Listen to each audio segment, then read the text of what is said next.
कुरबान साहब मैं तुहानूं दस्सां जिहड़ा सूट ऐतकी मैं मंगवाया ना ईद ते तुसीं वेखिआ ही नहीं होना किते।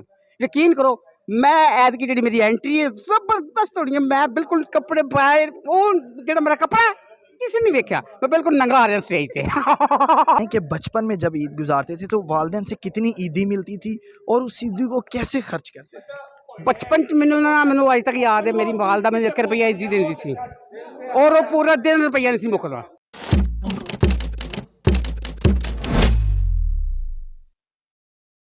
अस्सलाम वालेकुम नाज़रीन, मैं हूं कुर्बान प्रिंस और आप देख रहे हैं इनर पाकिस्तान। हमारे साथ इस वक्त मौजूद हैं गोल मोल से, शरारती से हमारे थिएटर के खूबसूरत फनकार गुड्डू कमाल। उनसे जानते हैं कि वो ईद का दिन कैसे मनाते हैं। अस्सलाम वालेकुम। वालेकुम अस्सलाम। कुरबान साहब मैं तुहानूं दस्सां जिहड़ा सूट ऐतकी मैं मंगवाया ना ईद ते तुसीं वेखिआ ही नहीं होना किते।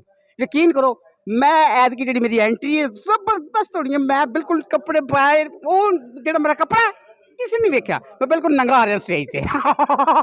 किरदार कौन सा निभा रहे हैं? पापा ईदी डन करो, बड़ा खूबसूरत नाम कैसर सनाउल्लाह साहब ने रखा है, तो आपका इसमें क्या किरदार? ਇਹਦੇ ਵਿੱਚ ਨਾ ਮੈਂ दूल्हा बन के आ रहा यकीन करो। बेसिकली एक फराडिया ग्रुप है, एक बंदे ਦੀਆਂ 5 बुढ़ियां ने। वो ਕੰਮ ਕੁਮ ਕੋਈ ਨਹੀਂ ਕਰਦਾ, ਸਿਰਫ ਇਹੀ ਕਰਦਾ ਬਾਹਰ ਭੋਲੇ ਭਾਲੇ ਬੰਦਿਆਂ ਨਾਲ ਵਿਆਹ ਕਰਵਾਉਂਦਾ ਤੇ ਉਹਦਾ ਹੱਕ ਮੈਂ ਲਿਆ ਹੁੰਦਾ 5-5 ਲੱਖ 10 ਲੱਖ ਉਹ ਫਿਰ ਕਹਿੰਦਾ ਤੇ ਨਹੀਂ ਤਾਂ ਥਾਣੇ ਫੜਵਾ ਲੈਣਾ। ਹੁਣ ਮਜਬੂਰੀ ਦੇ ਵਿੱਚ ਸਾਨੂੰ ਇੱਥੇ ਰਹਿਣਾ ਪੈ ਗਿਆ ਤੇ ਉਹਦੇ ਵਿੱਚ ਪਤਾ ਹੀ ਸਾਨੂੰ ਖੁਸਰਾ ਵੀ ਬਣਨਾ ਪੈਣਾ। ਤੁਹਾਨੂੰ ਕੀ ਮੈਂ ਦੱਸਾਂ, ਇਸ ਜਿਹੜਾ ਬੰਦਾ ਨਾ ਮੇਰੀ ਬੁੱਢੀ ਦਾ ਬੰਦਾ ਉਹਨੇ ਸਾਡੇ ਬੜੇ ਜ਼ੁਲਮ ਕਰਨੇ ਨੇ।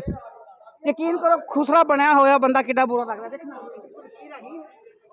है कुरबान साहब। गुड्डू ये बताएं कि बचपन में जब ईद गुजारते थे तो वालिदैन से कितनी ईदी मिलती थी और उस ईदी को कैसे खर्च करते थे?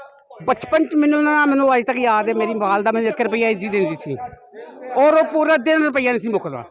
ठीक है जी, रुपये दी रोटियां 4 आउंदियां सन उदों ते वो नहीं सी मुकदा ते 7 रुपये लीटर पेट्रोल मैं आप लिया। ठीक है, बचपन की जिंदगी बड़ी अच्छी जिंदगी सी। हुण मैं अपने बच्चों को देना 25-25 हज़ार रुपया तो फिर भी कहते हैं नहीं होर दो पापा पापा की करे थे मैंने दसो ना। बहुत बहुत शुक्रिया महंगाई का, आप जिस तरह से ईद वाले दिन के लिए रोना रो रहे हैं। शुक्रिया नाजरीन, गुड्डू कमाल की एंट्री आ गई है। उम्मीद है आपको इनकी गुफ्तगू पसंद आई होगी कि किस तरह से उन्होंने अपने बचपन की यादें शेयर करते करते साथ ही उन्होंने मौजूदा महंगाई का भी तस्करा किया। इसी के साथ कुर्बान फ्रेंड्स को दीजिए इजाज़त। अल्लाह ने के बाद।